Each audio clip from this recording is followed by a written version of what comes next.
नमस्कार दोस्तों, मैं सतीश सुमन आपके अपने YouTube चैनल श्रेष्ठ भारत में आपका स्वागत करता हूं। तो दोस्तों, आज हम पढ़ेंगे आधुनिक भारत का इतिहास, जिसमें पढ़ेंगे हम पुर्तगालियों के आगमन के बारे में और परीक्षा उपयोगी प्रश्नों के बारे में।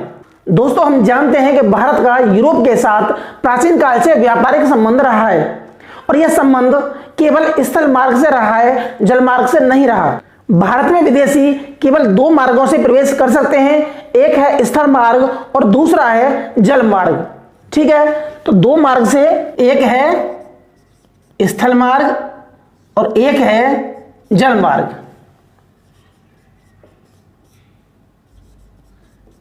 ठीक है, प्राचीन काल से लेकर मध्यकाल तक जो भारत में प्रवेश हुआ वो हुआ स्थल मार्ग से, जिसमें यूरोप के बाल्कन प्रदेश, टर्की, फारस और अफगानिस्तान होते हुए भारत में प्रवेश हो जाते हैं। दूसरा है जल मार्ग। फिर ऐसा क्या हुआ कि यूरोपियों द्वारा स्थल मार्ग को छोड़कर जल मार्ग को चुनना पड़ा। 1453 में तुर्की द्वारा कुस्तुनतुनिया पर अधिकार कर लिया और धीरे धीरे संपूर्ण दक्षिण पश्चिमी एशिया पर और दक्षिण पूर्वी यूरोप पर पूरी तरह से कब्जा कर लेता है। इससे यूरोपियों का स्थल मार्ग अवरुद्ध हो जाता है। उस समय यूरोप मसालों के लिए भारत और दक्षिण पूर्वी एशिया पर पूरी तरह से निर्भर था।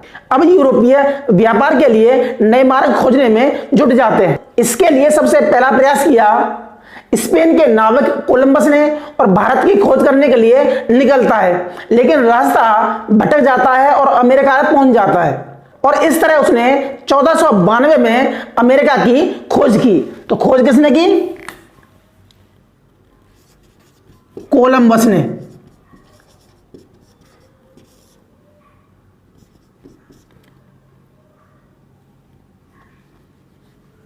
कोलंबस ने अमेरिका की खोज की। कब की? 1492 में। ये कहां का था? ये था स्पेन का। ठीक है, और भारत के लिए समुद्री मार्ग खोजने में दूसरा प्रयास किया पुर्तगाल के बार्थोलोमेओ डियास ने। तो दूसरा प्रयास किसने किया? बार्थोलोमेओ डियास। तो यह भी भारत की खोज के लिए निकला और 1487 में अफ्रीका का दक्षिणी किनारा, जिसे केप ऑफ गुड होप बोला जाता है, उसकी खोज की। लेकिन भारत नहीं जा सकता और ये वापस पहुंच जाता है अपने देश पुर्तगाल में। तो इसने भी खोज की 1487 में। किसकी? Cape of good hope. ठीक है, ये क्या है? ये है अफ्रीका महाद्वीप का सबसे दक्षिणी किनारा। और इसके 10 साल बाद पुर्तगाल का दूसरा नाविक वास्को डी गामा भारत की खोज करने के लिए 1497 में चल देता है। अफ्रीका का दक्षिणी किनारा केप ऑफ गुड होप होते हुए गुजराती व्यक्ति अब्दुल मनीद की सहायता से 20 मई 1498 को भारत के पश्चिमी तट कालीकट बंदरगाह पर पहुंचता है और इस तरह उसने भारत के लिए समुद्री मार्ग की खोज की। लेकिन कहा जाता है कि पुर्तगाली नाविक वास्को डी गामा ने भारत की खोज की, लेकिन ऐसा नहीं है कि उसने भारत की खोज की। उसने भारत को जाने वाले एक नए मार्ग, समुद्री मार्ग की खोज की। तीसरा प्रयास है 1498 में पुर्तगाली नाविक। कौन है? Vasco D gamma. ठीक है, भारत कब पहुंचता है? 1498 में, यानी कि 20 मई 1498 में। कहां पहुंचता है? तो यह है कालीकट बंदरगाह। कालीकट बंदरगाह कहां पे है? तो यह है इस जगह पे। ठीक है, जहां कालीकट के राजा जमोरिन ने इसका भव्य स्वागत किया। तो राजा कौन है वहां?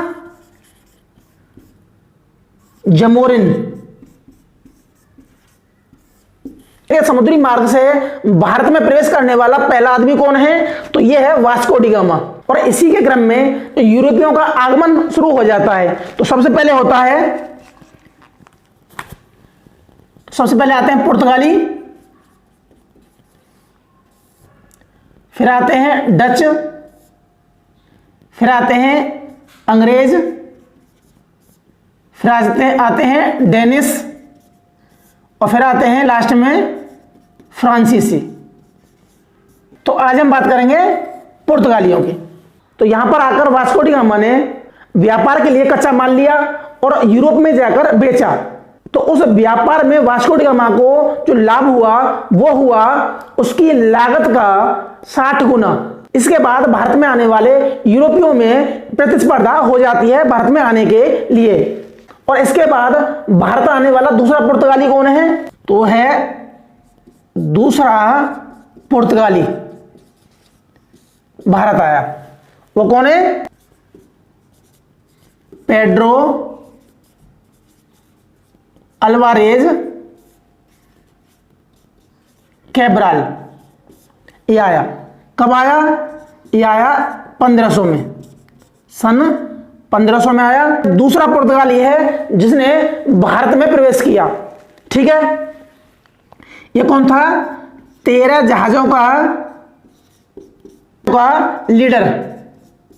इसने अरबों को पराजित किया। तो अरबों को पराजित किया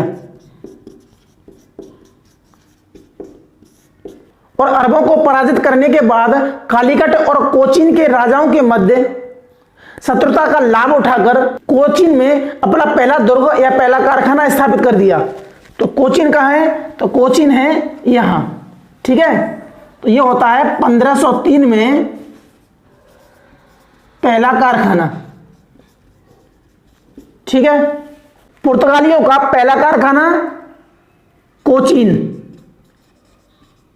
ठीक है, कब हुआ? तो यह हुआ 1503 में। और दूसरी फैक्ट्री हुई केन्नूर में। तो पहली फैक्ट्री स्थापित होती है कोचीन में 1503 में। दूसरी कहां होती है? दूसरी होती है केन्नूर में 1505 में। ठीक है, 1502 में वास्को डी गामा दोबारा भारत आता है। तो पहली बार कब आया? तो पहली बार आया 1498 में और दूसरी बार आता है 1502 में। तो पहली बार आया, ये पहली बार आया, फिर आता है 1502 में। तो यहीं पर हम ये जान लेते हैं कि वास्को डी गामा भारत में कुल 3 बार आता है। तो पहली बार आता है 1498 में, दूसरी बार आता है 1502 में और तीसरी बार आता है 1524 में। तीसरी बार कब आता है? 1524 में आता है तीसरी बार। ठीक है, तीसरी बार 1524 में आता है तो वह पुर्तगाली वायसराय बनकर भारत में आता है। पुर्तगाली वायसराय। और अपने 4 महीने के कार्यकाल के दौरान दिसंबर 1524 में इसकी मृत्यु हो जाती है और यहीं कोचीन में इसको दफन कर दिया जाता है। दिसंबर 1524 में मृत्यु और कोचीन में दफन। अगर प्रश्न आता है कि ऐसा वायसराय जिसको कोचीन में दफनाया गया तो वो है पुर्तगाली वायसराय वास्को डी गामा, जिसको दिसंबर 1524 में कोचीन में दफनाया जाता है। इस पेड्रो अल्वारेज के पुर्तगाल वापस हो जाने के बाद पुर्तगाली सम्राट ने भारत में व्यापार को व्यवस्थित करने के लिए वायसराय की नियुक्ति की। तो है फ्रांसिस्को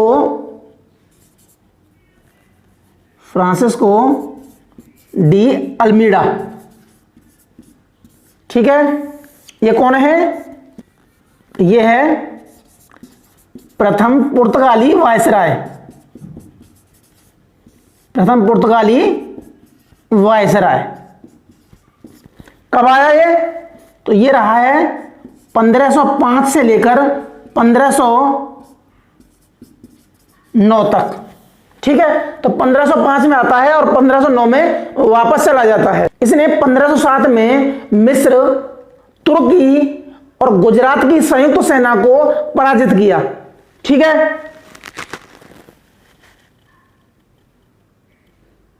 1507 में चौल का युद्ध, इसमें ऐसा माना जाता है कि पहले इस संयुक्त सेना ने अल्मीडा की सेना को पराजित किया, जिसमें अल्मीडा का पुत्र मारा जाता है, और इसके एक साल बाद यानी कि 1508 में दोबारा से युद्ध होता है, और इस युद्ध में इस संयुक्त सेना को, जिसमें तुर्की की सेना, गुजरात की सेना और मिस्र की सेना को पराजित कर दिया जाता है। मिस्र, तुर्की और गुजरात की सेना को पराजित किया। सबसे पहले समुद्री मार्ग की खोज करने के लिए कौन आया? तो वो है स्पेन का नाविक कोलंबस। भारत की खोज करने के लिए आया, लेकिन पहुंच जाता है 1492 में अमेरिका, और उसने अमेरिका की खोज कर ली। दूसरा प्रयास करता है पुर्तगाली नाविक बार्तोलोमे डियास। ये 1487 में आता है, और इसने केप ऑफ गुड होप की खोज की, और भारत न जाकर वापस पहुंच जाता है अपने मुल्क में, पुर्तगाल में। तीसरा प्रयास करता है पुर्तगाली नाविक वास्को डी गामा, जो कि इसके 10 साल बाद आता है। 1498 में गुजराती व्यक्ति अब्दुल मनीद की सहायता से कालीकट के बंदरगाह पर पहुंचता है, जहां का शासक जमोरिन उसका स्वागत करता है। वास्को डी गामा कितनी बार भारत आता है? तो 3 बार आता है। पहली बार आता है 1498 में, दूसरी बार आता है 1502 में, और तीसरी बार आता है पुर्तगाली वायसराय बनकर 1524 में। दिसंबर 1524 में यही इसकी मृत्यु हो जाती है, और वह कोचीन में दफन कर दिया जाता है। 1500 में 13 जहाजों का नायक बनकर आता है पेड्रो अल्वारेज कैब्राल। ठीक है, जिसने अरबों को पराजित किया, और कोचीन में अपना पहला कारखाना स्थापित कर लिया जाता है 1503 में। इसके बाद 1505 में कैन्नूर में दूसरा कारखाना स्थापित होता है, पुर्तगाली कारखाना। अब पहला वायसराय बनकर आता है फ्रांसिस्को डी अल्मोड़ा, जो कि 1505 से लेकर 1509 तक रहता है। एक तो उसकी नीति कौन सी? शांत जल की नीति, इसे क्या कहते हैं हम? Blue water policy. दूसरी थी कार्टेज व्यवस्था। यह कार्टेज व्यवस्था क्या है?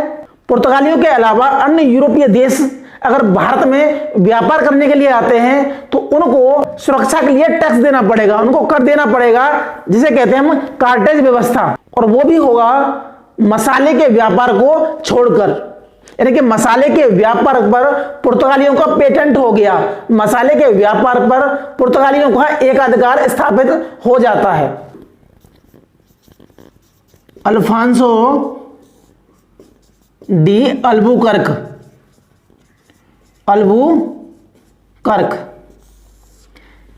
शासनकाल कब तक है? तो यह आता है 1509 से लेकर 1515 तक। ठीक है,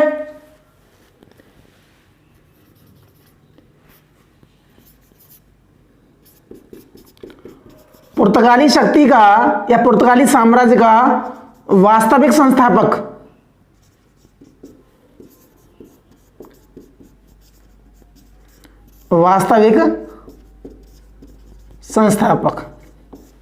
पुर्तगाली साम्राज्य का वास्तविक संस्थापक कौन है? तो यह है अल्फांसो डी अल्बुकर्क, जो कि दूसरा पुर्तगाली वायसराय था, जिसका शासनकाल 1505 से लेकर 1515 तक रहता है। 1503 में जहाजी बेड़े का नायक बनकर आया था। पुर्तगाली वायसराय बनकर आता है 1509 में, लेकिन 1503 में जहाजी बेड़ों का नायक बनकर आता है भारत में अल्फांसो डी अल्बुकर्क। 1510 में गोवा पर अधिकार कर लिया। गोवा पर अधिकार कर लिया और उस समय गोवा का राजा था यूसुफ आदिल शाही। तो राजा कौन था गोवा का? यूसुफ आदिल शाह। 1511 में मलक्का और 1515 में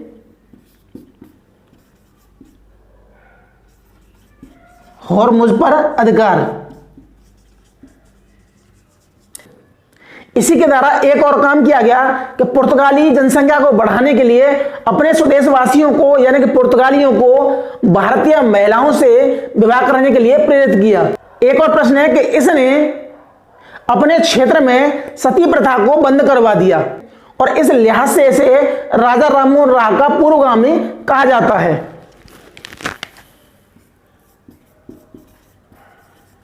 सती प्रथा बंद करवा दी, ठीक है। और 1515 में मृत्यु हो जाती है और इसे दफन किया जाता है गोवा में, ठीक है। कि गोवा में किस वायसराय की कब्र है? तो वो है अल्बुकर्क। और कोचीन में किस वायसराय की कब्र है? तो वो है वास्को डी गामा की। यानी कि दो पुर्तगाली वायसराय की कब्र है भारत में, कोचीन और गोवा में। गोवा में है अल्बुकर्क की और कोचीन में है वास्को डी गामा की। कोचीन में मुख्यालय बनाया, कोचीन में मुख्यालय बनाया, ठीक है। तो एग्जाम के हिसाब से कौन से प्रश्न है? दूसरा वायसराय है, शासनकाल 1509 से 1515 तक है। भारत में पुर्तगाली शक्ति का वास्तविक संस्थापक अल्बुकर्क। और ऐसा पुर्तगाली वायसराय जिसने भारतीय महिलाओं से शादी करने के लिए प्रेरित किया अल्बुकर्क ने। पहली बार कब आया अल्बुकर्क? तो 1503 में आया, जहाजी बेड़े का नायक बनकर आया। 1510 में गोवा पर अधिकार कर लिया और उस समय शासक था यूसुफ आदिल शाह। 1511 में दक्षिण पूर्व में स्थित मलक्का पर अधिकार कर लिया और पश्चिम में स्थित बंदरगाह हॉर्मुज पर अधिकार कर लिया 1515 में। 1515 में इसकी मृत्यु हो जाती है, जिसे गोवा में दफन कर दिया जाता है। सती प्रथा को बंद करवाया, ठीक है। और अपना जो मुख्यालय बनाया वो बनाया कोचीन में, ठीक है।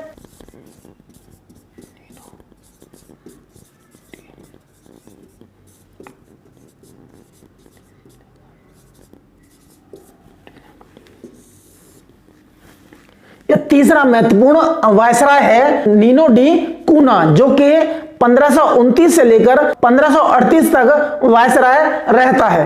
1534 में बसीन और 1535 में द्वीप पर अधिकार कर लिया, ठीक है। और वहां का शासक था, और यहां का शासक कौन है? यहां का शासक है बहादुर शाह। गुजरात का शासक बहादुर शाह की हत्या कर बसीन और गोवा पर अधिकार कर लिया। और इससे संबंधित एक प्रश्न और आता है कि पहले पुर्तगाली साम्राज्य का जो मुख्यालय था वो था कोचीन। ये ऐसे वायसराय का नाम बताओ जिसने मुख्यालय कोचीन से हटाकर या कोचीन से स्थानांतरित कर गोवा करवा दिया। तो यह है 1530 में मुख्यालय गोवा करवाया, ठीक है।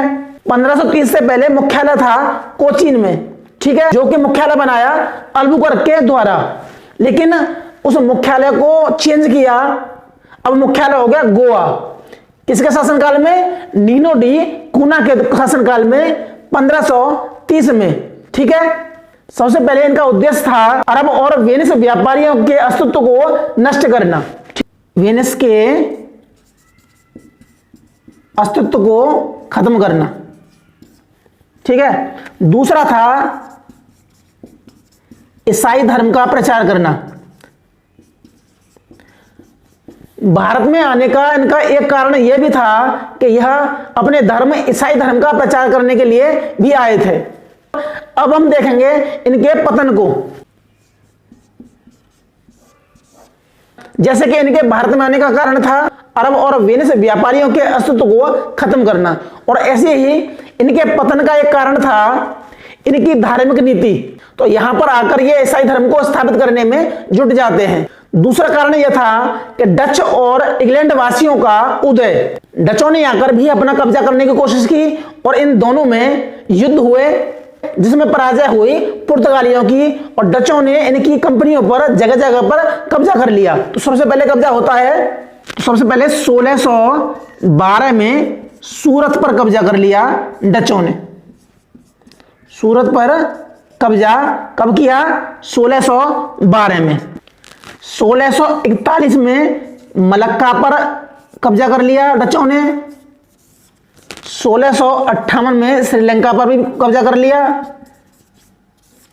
जहां पर पुर्तगाली शक्तियों का साम्राज्य था वहां पर कब्जा कर लेते हैं डच, यानी कि 1612 में सूरत में कर लिया, 1641 में मलक्का पर कर लिया, 1658 में श्रीलंका के कुछ भागों पर कर लेता है डच। 1622 में फारसी सेना के सहयोग से हॉर्मुज पर भी अधिकार कर लेता है डच। हॉर्मुज, ठीक है। शाहजहां के आदेश पर कासिम अली के द्वारा पुर्तगालियों को खदेड़ दिया। कहां से? हुगली से 1632 में। मराठों के द्वारा 1629 में सालचेट पर भी कब्जा कर लिया जाता है इन पुर्तगालियों को हराकर। तो यहां पर पुर्तगाली लगातार हारते चले जा रहे हैं, पहले डचों के द्वारा, फिर मुगल बादशाह के द्वारा, फिर मराठों के द्वारा, फिर ईस्ट इंडिया कंपनी के द्वारा। 1661 में पुर्तगाली राजकुमारी कैथरीन और ब्रिटेन के राजकुमार चार्ल्स द्वितीय की शादी होती है, जिसमें पुर्तगालियों ने बंबई को, जो कि पहले उनके अधिकार में थी, उसको दहेज के रूप में दे दिया जाता है अंग्रेजों को। ठीक है,